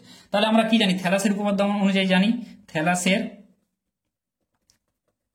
উপপাদ্য অনুযায়ী কি জানি আমরা, যে এই ডি সমান্তরাল বিসি হলে কি হবে, তাদের যে বাহুগুলির অনুপাত দুপাশে সেগুলো সমান হবে। তাহলে কি হবে, এখানে এডি বাই ডিবি সমান এই বাই ইসি, এটা হবে। তাহলে এখান থেকে আমরা লিখতে পারি এক্স বাই এক্স প্লাস 3 সমান X minus 2 by X minus 4, এটা আমরা লিখে দিলাম। এবার আমরা এখান থেকে কি করবো, কোনাকুনি গুণ করে দিই। তাহলে এক্স ইন্টু এক্স মাইনাস 4 সমান X minus 2 into x plus 3। আচ্ছা, এখানে হচ্ছে এক্স স্কোয়ার মাইনাস 4x সমান এখানে হচ্ছে x square plus 3x minus 2x minus 6। তাহলে এখানে হচ্ছে এক্স স্কোয়ার এখানে কেটে দাও, তাই তো। তাহলে এখানে দেখো minus 4x, 3x minus 2x মানে এখানে হচ্ছে এটা x, মানে মাইনাস 5x, এটা হয়ে যাবে সমান এখানে কত হবে মাইনাস 6। তাহলে 5x সমান 6, তাই তো, মাইনাসটা যদি আমরা ক্যান্সেল করে দিই দুপাশে, তাহলে x সমান হয়ে যাবে 6/5, 6/5, ঠিক আছে। এটাই হবে উত্তর, x এর ভ্যালু বের করতে বলেছে, তাহলে x হবে 6/5। এরপর দেখো 7 দাগের অঙ্কটা দেখো, আগেরটা 6 অঙ্ক ছিল, ঠিক আছে, ওটা 7 দাগ দেওয়া হয়ে গেছে, ওটা 6 অঙ্ক। 7টা দেখো, ও কেন্দ্রীয় বৃত্তের এবি ব্যাস যদি এবিসিডি বৃত্তস্থ চতুর্ভুজ এবং এডিসি সমান 110 ডিগ্রি হয় তবে বিওসি এর মান নির্ণয় করো, ঠিক আছে। দেখো 7টা দেখো কি বলেছে, ও কেন্দ্রীয় একটা বৃত্ত আছে যার এবিটা বলা আছে ব্যাস এবং এ বি সি ডি বৃত্তস্থ চতুর্ভুজ, এটা বলে দেওয়া আছে, কারণ দেখো 4টা প্রান্ত বিন্দু কিন্তু বৃত্তের উপরে অবস্থিত। এডিসি সমান 110 ডিগ্রি বলে দেওয়া আছে। তাহলে আমাদের বার করতে বলেছে বিওসি, এই কোণটা বার করতে বলেছে, কত হবে। তাহলে আমরা কি জানি, বৃত্তস্থ চতুর্ভুজের বিপরীত বাহুগুলি পরস্পর সম্পূরক, ঠিক আছে। তাহলে বৃত্তস্থ চতুর্ভুজের বিপরীত কোণগুলি পরস্পর কি আমরা জানি, সম্পূরক। অতএব এডিসি প্লাস ওবিসি, তাই তো, ওবিসি সমান 180 ডিগ্রি। তাহলে আমরা যদি ওবিসি বের করতে চাই, 180 ডিগ্রি মাইনাস এডিসি সমান 180 ডিগ্রি মাইনাস এডিসির ভ্যালু কত, 110 ডিগ্রি, 110 ডিগ্রি। তাহলে এটা হবে হচ্ছে 70 ডিগ্রি, এটা পেয়ে গেলাম, ঠিক আছে। তাহলে ওবিসির ভ্যালুটা আমরা পেয়ে গেলাম, এটা পেয়ে গেলাম। এইবার দেখো বৃত্তের ব্যাসার্ধ কি, ওবি আর ওসি বৃত্তের ব্যাসার্ধ, যেহেতু ওবি ও ওসি বৃত্তের দুটি ব্যাসার্ধ, অতএব ওবি সমান ওসি, তাই তো, বৃত্তের ব্যাসার্ধ সমান হবে সবসময়।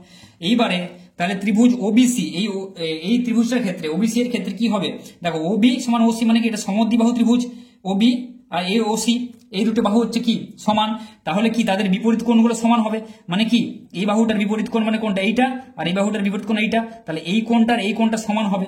তাহলে দেখো বৃত্তের দুটি ব্যাসার্ধ ওবি সমান ওসি, অতএব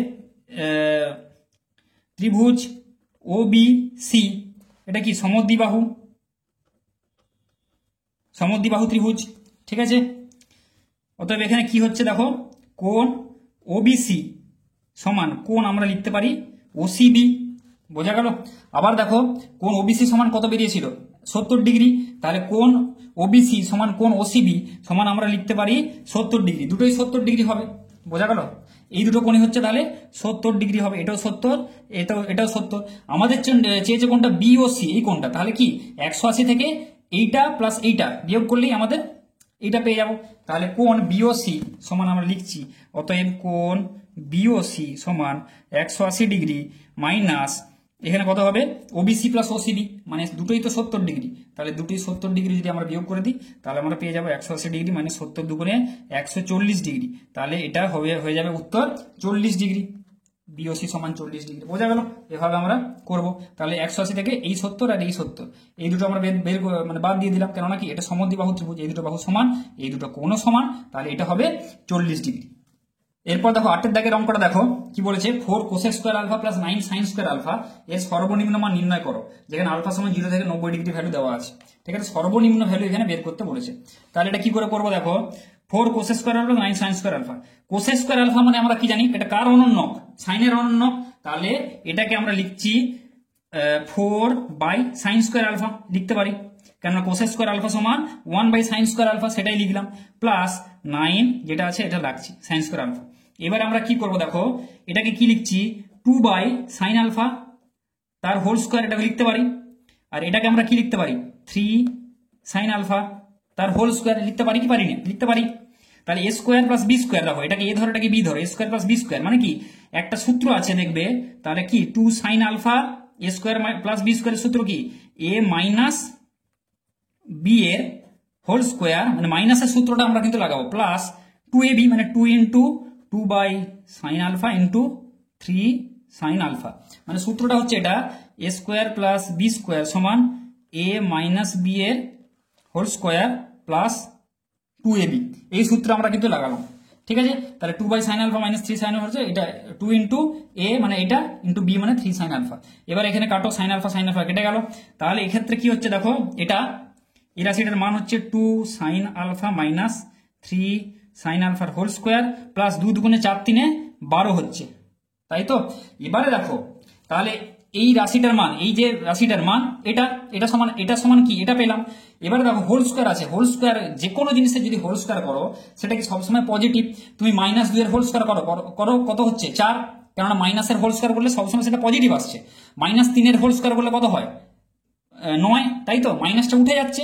তাহলে কোনোদিনও হোল স্কোয়ারের ভেতরে যা আছে সেটা কিন্তু কোনোদিনও নেগেটিভ হতে পারে না, মানে হোল স্কোয়ার যেটা পুরো রাশিটার মান কোনোদিনও সেটা ঋণাত্মক হতে পারে না। এটা সবসময় হয় পজিটিভ হবে অথবা জিরো হবে।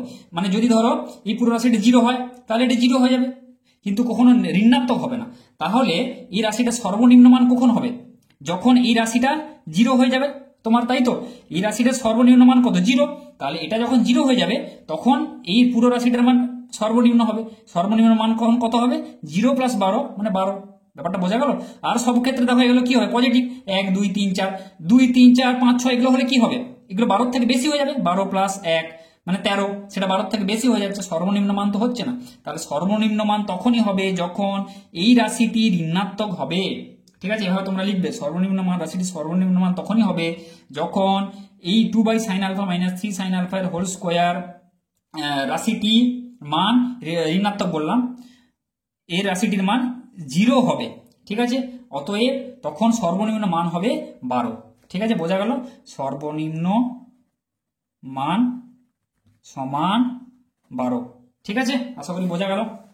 এবার দেখো 9 দাগের অঙ্কটা কি বলেছে দেখো, sin² 10 + sin² 20 dot dot dot dot করে sin² 80 এর মান বের করতে বলেছে আমাদের। ঠিক আছে, তাহলে দেখো এই ধরনের অঙ্কর ক্ষেত্রে এই ধরনের এই টাইপের অঙ্ক কিন্তু পরে পরীক্ষায় তাহলে কি করবে আমি বলে দিচ্ছি। দেখো দেখবো আমরা কোন দুটো সমষ্টি 90 ডিগ্রি। আমি কিন্তু আগেও যখন তোমাদের ক্লাস 10 এর পূরক কোণের ত্রিকোণমিতিক অনুপাত আমি করে দিয়েছি অলরেডি, আমাদের যে কোষে দেখি যে 24 আমার সব করানো আছে, তোমরা কিছু কনসেপ্ট আমি দিয়েছি আর এক্সারসাইজ আমি প্রবলেম যতগুলো আছে সব করে দিয়েছি একটা ভিডিওতেই, তো তোমরা ওটা যে দেখে নিতে পারো। ঠিক আছে, ওখানে আমি ভালো করে বুঝিয়ে দিয়েছি। দেখো 10 আর এখানে 80 টোটাল দুটো মিলিয়ে 90 হচ্ছে, তাই তো? দেখবো আমরা কোন দুটো মিলিয়ে 90 হচ্ছে। এক্ষেত্রে দেখো 10 + 80, এই চিন্তাধারাগুলো কিন্তু মাথায় রাখতে হবে। 10 + 80 হচ্ছে 90 হচ্ছে, তাই তো? তাহলে এই দুটোকে পাশাপাশি আনবো। তাহলে দেখো sin² 10 degree plus sin² 80 degree, এই দুটোকে আনলাম। ঠিক আছে, ব্র্যাকেট দিয়ে দিলাম। প্লাস sin² 20 আছে, যেটা আছে লিখলাম। এবার দেখো এর আগের টার্মটা কি? দেখো এখানে 10 20 এরকম করে করে যাচ্ছে, 30 40 50। তাহলে এর আগে sin² 80 এর আগের টার্মটা কি থাকবে? আগের রাশিটা sin² 70 থাকবে। তাহলে sin² 20 আর 20 + 70 কত হচ্ছে? 90 হচ্ছে, তাই তো? 20 + 70 90 হচ্ছে, সমান 90। সেই জন্য 20 এর সাথে আমি কি রাখবো? sin² 70 কে রাখবো, কেননা এই দুটো সমষ্টি 90 ডিগ্রি। ঠিক আছে, তো কাজে এই কনসেপ্টগুলো লাগাতে হবে। প্লাস এরপর আর বলছি না, sin² 30 এর সাথে তাহলে কাকে রাখবো? sin² 60 ডিগ্রি, তাই তো? এই দুটো সমষ্টি হচ্ছে 90 ডিগ্রি। প্লাস sin² এবার কত হচ্ছে? বাকিগুলো যেগুলো থাকবে থাকবে, তাই তো? তাহলে sin² কত আছে? 40 থাকবে, 40 ডিগ্রি প্লাস sin² 50 ডিগ্রি, এটা থাকবে। বোঝা গেল? তাহলে এক্ষেত্রে দেখো সবগুলো রাশি এখানে হয়ে গেল। দেখো 10 এখানে কটা? 10 20 30 40 50 60 70 80। তাহলে দেখো কটা টার্ম আছে? 8টা। দেখো এখানে 1 2 3 4 5 6 7 8 সবগুলো হয়ে গেল। দেখো 10 এর সাথে 80 দিয়েছি। ঠিক আছে, এই যে 10 20 30 40, ঠিক আছে, 50 60 70 80, দেখো সবগুলো আমি রাশি কিন্তু এখানে লিখে ফেললাম। ঠিক আছে, বোঝা গেল? এবার দেখো মজাটা দেখো, sin² 10 + sin² 80, তাহলে sin² 10 প্লাস, এবার দেখো sin² কেন করলাম? সেই দুটো পাশাপাশি, একে আমরা কি লিখতে পারি? 90 - 10, এই পূরক কোণের ত্রিকোণমিতিক অনুপাত। বোঝা গেল? এটাকে আমরা লিখে নিলাম। এরকম ভাবে আমরা লিখছি sin² 20 ডিগ্রি প্লাস sin² 90 - এটা কত? 20, এটা হয়ে গেল।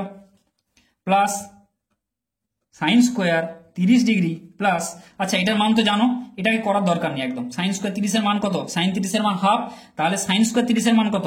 1/4, তাই তো? 1/2 এর হোল স্কোয়ার। আচ্ছা sin² 60, তাই তো? sin²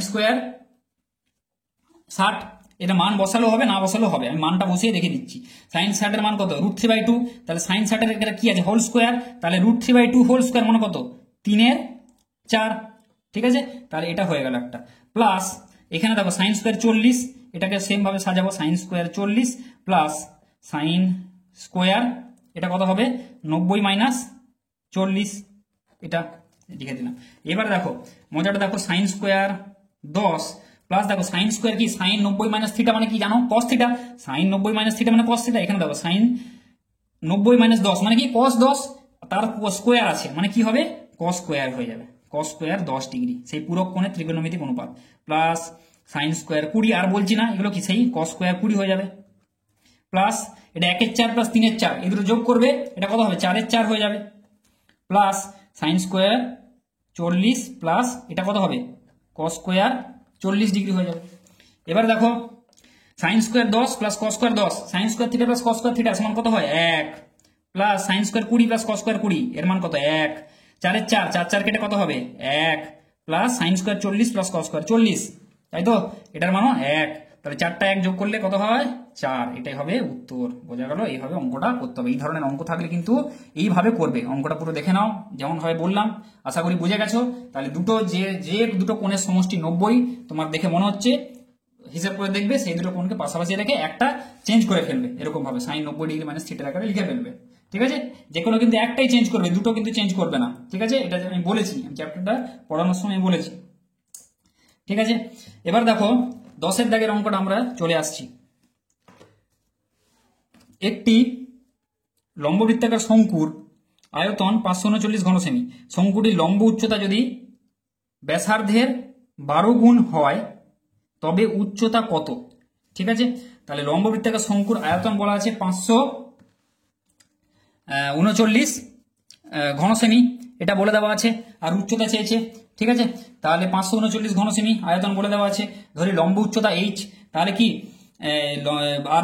আর হচ্ছে আমি কি ধরেছি, শঙ্কুর ব্যাসার্ধ আমি ধরে নিয়েছি, আর উচ্চতা যেটা সেটা বলা আছে কি ব্যাসার্ধে 12 গুণ, তাহলে 12 ইন্টু আর, h সমান 12 r। ঠিক আছে, এইটা আর এটা হচ্ছে h শঙ্কুর উচ্চতা, তাহলে শঙ্কুর আয়তন কি 1/3 পাই আর স্কোয়ার h, আর শঙ্কুর আয়তন কত বলা আছে ঘন 539, এটা ঘন সেমি, এটা বলে দেওয়া আছে। তাহলে এটা সমান আমি লিখছি 539, তাই তো। তাহলে এবারে তাহলে আমি করি 1/3 পাই R square into h, h এর জায়গায় আমি 12 r বসাচ্ছি, 12 r সমান 539। তাহলে এখান থেকে আমরা কি বের করব, এখান থেকে আমরা বের করব আর এর মানটা এখান থেকে বের করে নিই, তারপরে h এর জায়গায় বসি আমরা এখানে বের করব। তাহলে 1/3 ইন্টু 22 পাইয়ের মান বসাও 22/7, তাই তো, ইন্টু আর স্কোয়ার ইন্টু 12 আর মানে আর স্কোয়ার ইন্টু আর মানে আর কিউব হয়ে যাচ্ছে, আর তার আগে 12 আছে, 12টা আগে লিখছি, তারপর লিখছি আর কিউব সমান 539।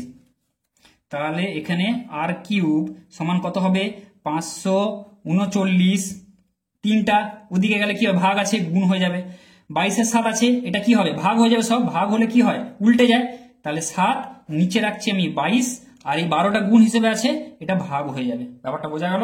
তাহলে এইটা হচ্ছে মোট হিসাব। ঠিক আছে, তাহলে এবার কাটাকুটি করো আর কি, এখানে হচ্ছে 22/7, এখানে 3 4 12, এবারে এক্ষেত্রে 44 9 99, 11 দুগুণে এখানে 22, এটা দিয়ে কাটবে, তাই 11 4 44, এখানে 44 9 99, 11 9 99। ঠিক আছে, আচ্ছা এখানে 2 এর 4 আছে, তাহলে 49 ইন্টু 7 বাই 4 দুগুণে 8। ঠিক আছে, এবার দেখো 49 ইন্টু 7 বাই 4 দুগুণে 8, আর কিউ আছে, এটা সহজে আমি এখানে বলে দিচ্ছি, আর গুণ করার দরকার নেই। 49 মানে কি 7 ইন্টু 7 লিখতে পারি, আবার ইন্টু 7 আছে, এটা লিখে দিলাম, বাই 2, আর এটা কি 4 4 মানে কি লিখতে পারি 2 ইন্টু 2 লিখে দিলাম, আর কিউব সমান এটা। ঠিক আছে, যাতে দেখো কিউব আছে, তাহলে কিউবের যদি ভাঙি আমরা, তাহলে আর সমান কত হবে, তাহলে একটা নেবো, 3টে 7 থেকে কত নেবো, একটার 7 নেবো, আর 3টে 2 থেকে একটা 2 নেবো, তাই তো। আর কিউব আছে, আর কিউব সমান এটা, তাহলে আর মানে কি বাকি 3টে থেকে একটা নেবো, তাই তো, সেটাই বোঝা গেল। বর্গমূল হলে কি দুটো 7 থেকে আমরা একটা 7 নিই, সেরকম আর কিউব হলে আমরা এক্ষেত্রে 7/2 হয়ে যাচ্ছে, তাহলে ব্যাসার্ধ বেরিয়ে গেল 7/2। তাহলে উচ্চতা কত হবে, অতএব উচ্চতা সমান কত, h সমান কত পেয়েছিলাম, উচ্চতা h সমান 12 r, ব্যাসার্ধের 12 গুণ ছিল, তাহলে 12 ইন্টু ব্যাসার্ধ কত পেলাম 7/2, তাহলে 7/2 বসিয়ে দিই আর এর জায়গায়, তাহলে 2 6 12, তাহলে 6 7 42 সেন্টিমিটার, এটা হবে শঙ্কুর উচ্চতা। ঠিক আছে, দেখো 11 দাগের অঙ্কটা কি বলেছে, 21 ডেসিমিটার দৈর্ঘ্যের ব্যাস বিশিষ্ট একটি নিরেট গোলক জলে সম্পূর্ণভাবে নিমজ্জিত করলে কত লিটার জল অপসারিত করবে তা নির্ণয় করো। তাহলে 21 ডেসিমিটার ব্যাস বিশিষ্ট একটা কি বলেছে, একটা গোলক বলে দেওয়া আছে, এটা কোনো জলে যদি আমরা ধরো এখানে নিমজ্জিত করছি, ধরো এখানে জল রাখা আছে, পুরো গোলকটাকে আমি নিমজ্জিত করলাম, তাহলে কি আমরা জানি যে গোলকটাকে কোনো জিনিসকে নিমজ্জিত করলে বস্তু তার সমায়তন জল অপসারিত করবে, তাই তো। তাহলে যে পরিমাণ জল অপসারিত করবে সেটাই কি বস্তুর আয়তন, তাহলে বস্তুর আয়তন যদি আমরা বের করে ফেলি, মানে অর্থাৎ এক্ষেত্রে গোলকের আয়তন, সেটাই কি তার অপসারিত জলের আয়তন, মানে যে যত লিটার জল অপসারিত করবে। ঠিক আছে, তাহলে দেখো 21 ডেসিমিটার এখানে বলা আছে ব্যাস, তাহলে ব্যাসার্ধ কত হবে 2r সমান 2rটা ব্যাস ইকুয়াল টু 21, তাহলে r সমান 21/2, এটা ব্যাসার্ধ পেয়ে গেলাম। তাহলে গোলকের আয়তন কি, গোলকের আয়তন আমরা জানি কি, ভি ধরে নিচ্ছি, ভি সমান কত, ভি সমান 4/3 পাই আর কিউব, তাহলে 4/3 পাই আর কিউব সমান 4/3 ইন্টু পাইয়ের মান 22/7 ইন্টু আর মানে 21/2, তাহলে 21 ইন্টু 21/2, এখানে 2, এটা 2, তাহলে 21/2 এর হোল কিউব করে দিচ্ছি। এবার কাটো, আর তো কিছু করার নেই, 7 3 21, এক্ষেত্রে 3 7 21, তাই তো 2 11 22, 2 2 4, আর কিছু যাবে না। তাহলে এটা কত হচ্ছে দেখো, এখানে হচ্ছে এটা, আর এই 2 2 আছে, একটা 2 কেটে গেল, তাই তো। তাহলে 11 7 77, 77 3 3 7 21, 2 3 21 22 23, তাহলে হচ্ছে 231, আর 231 77 ইন্টু 231, 231 ইন্টু আবার 21 আছে, এই 21টা গুণ করা হয়নি, ঠিক আছে। তাহলে 231 আর 21, তাহলে কত হবে, 1 3 1 2, আর এখানে 2 2 3 6, 2 2 4, 1 6, আর এখানে 7 8 4, ঠিক আছে। তাহলে 4851, 4851, এইটা হচ্ছে কি ঘন ডেসিমিটার, ডেসিমিটারে ছিল।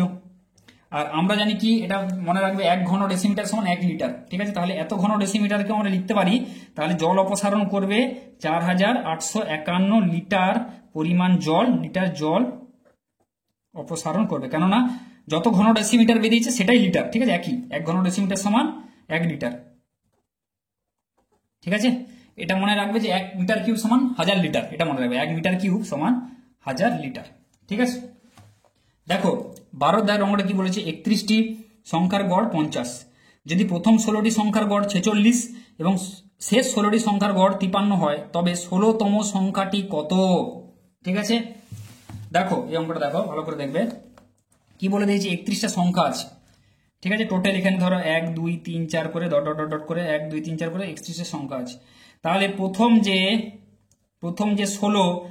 16টা সংখ্যার গড় হচ্ছে কত, এখানে বলে দেওয়া আছে 46, 16টি সংখ্যার গড় 46, আর শেষ যে 16টা সংখ্যার গড় এটা বলা আছে হচ্ছে 53, ঠিক আছে। প্রথম 16টি সংখ্যার গড় 46, শেষ 16টি সংখ্যার গড় 53, এবং টোটাল এখানে কটা সংখ্যা আছে, 31টা সংখ্যা আছে। তাহলে 31টা সংখ্যার গড় হচ্ছে, 31টা সংখ্যার গড় কত বলা আছে এখানে, 50 বলা আছে। তাহলে কি বলা আছে, টোটাল 31টা সংখ্যা এখানে আছে, তার গড় 50, প্রথম 16টি সংখ্যার গড় 46, ঠিক আছে, এটা গড়, আর শেষ 16টি সংখ্যার গড় হচ্ছে 53। তাহলে 16তম সংখ্যাটি নির্ণয় করো। দেখো 16 + 16 কত হচ্ছে 32, কিন্তু আছে এখানে 31টা সংখ্যা, ব্যাপারটা বোঝা গেল। তাহলে এটা কিভাবে করব, দেখো সংখ্যার গড় মানে কি বলবো, মানে গড় কখন হয়, সমষ্টি বাই টোটাল, যে সংখ্যার যে নম্বর ভাগ করলে সেটা গড় হয়। এবার তাহলে গড় দেওয়া আছে, গড়ের সাথে যদি আমরা 16টা নাম্বার আছে, 16টা সংখ্যা যদি গুণ করে দিই, তাহলে কি 16টা সংখ্যা সমষ্টি পেয়ে যাব। তাহলে আমরা লিখি প্রথম 16টি সংখ্যার সমষ্টি সমান কত, 46 ইন্টু 16, এটা হবে 16 96 6 আর 9, 16 64 736, ঠিক আছে। আচ্ছা শেষ 16টি সংখ্যার সমষ্টি কি, টোটাল সংখ্যা কত 16, আর গড় হচ্ছে 53, তাহলে 53 ইন্টু 16, তাই তো। তাহলে 48 4 16 5 80 মানে 84, ঠিক আছে। তাহলে এটা হচ্ছে এত, সমষ্টি এত, শেষ 16টি সংখ্যা সমষ্টি এত, প্রথম 16টি সংখ্যা সমষ্টি এত। এবার দেখো 31টি সংখ্যার গড় বলা আছে 50, তাহলে 31টি সংখ্যার সমষ্টি সমান 31 ইন্টু 50 সমান কত হবে, এখানে 0 5 5 5 3 15, টোটাল হচ্ছে 1550। 31টি সংখ্যার সমষ্টি হচ্ছে 31 ইন্টু 50 1550। এবার দেখো এক্ষেত্রে ধরো আমি তোমাদের একটা উদাহরণ দিয়ে বোঝাচ্ছি। এখানে ধরো ছোট্ট ছোট্ট উদাহরণ দিয়ে, ধরো এখানে আছে 5, 8 একটা আছে, 3 আছে একটা। প্রথম দুটো সমষ্টি কত? 13। শেষ দুটো সংখ্যা সমষ্টি কত? 11, তাই তো? 8 + 3, এটা 5 + 8 13। আচ্ছা, টোটাল তিনটে সংখ্যা সমষ্টি কত? 8, 5, 13, 14, 15, 16, তাই তো? এটা হচ্ছে 16। এইবারে তাহলে এই সংখ্যাটা আমরা বের করবো, কি করে বের করবো? তাহলে দেখো 13 + 11 - 16 করলে বেরিয়ে যাবে। দেখো 13 + 11, তাই তো, -16। এটা যদি করি কত হচ্ছে? দেখো 23, 24 - 16, এটা হচ্ছে সমান 8। দেখো 8 পেয়ে যাচ্ছি, মাঝের সংখ্যাটা পেয়ে যাচ্ছি। তাহলে আমরা কি দেখো এখানে প্রথম যে দুটো সংখ্যার সমষ্টি প্লাস শেষ দুটো সংখ্যার সমষ্টি মানে 11 মাইনাস টোটাল তিনটে সংখ্যার সমষ্টি করলে আমরা পাচ্ছি এই মাঝের সংখ্যাটা পাচ্ছি। সিমিলারলি এক্ষেত্রেও আমরা কি করব? প্রথম 16টি সংখ্যার সমষ্টি প্লাস শেষ 16টি সংখ্যার সমষ্টি মাইনাস টোটাল যে 31 সংখ্যার সমষ্টি করলে আমরা 16তম সংখ্যাটা পেয়ে যাব। ঠিক আছে, তাহলে আমরা কি করছি? অতএব 16তম সংখ্যাটি হলো কত হবে? 736, তাই তো, প্লাস 848 মাইনাস 1550। ঠিক আছে, কেননা 16তম সংখ্যাটা যেটা হচ্ছে সেটা দুবার নেওয়া হয়ে গেছে। এক্ষেত্রে যেমন দেখো দুবার সমষ্টিতে এপাশেও নেওয়া হয়ে গেছে, এপাশেও নেওয়া হয়ে গেছে। সেই জন্য যে 16তম সংখ্যাটা এপাশে প্রথমে হিসাব করার সময় নেওয়া হয়ে গেছে, দ্বিতীয়ত হিসাব করা নেওয়ার সময় হয়ে গেছে, সেই জন্য বাদ দিতে হবে আমাদের, তাই তো? তাহলে এখানে 736 প্লাস 848, 8 6 14 4 ধরলে 1, 7 3 7 রেখে 8, 8 7 15 মাইনাস 1550। তাহলে এটা কত হবে? 60 70 80 84, তাহলে 34। তাহলে এইটাই হবে উত্তর। তাহলে 16তম সংখ্যাটা কত হবে? 34। ঠিক আছে, তাহলে দেখো 4 দাগের পুরো সব কমপ্লিট হয়ে গেল। 4 দাগে যতগুলো এমসিকিউ ছিল, এই 4 দাগে যতগুলো 2 নম্বরের যে কোশ্চেন ছিল সবগুলো 12টা কোশ্চেন আমি করে দিলাম।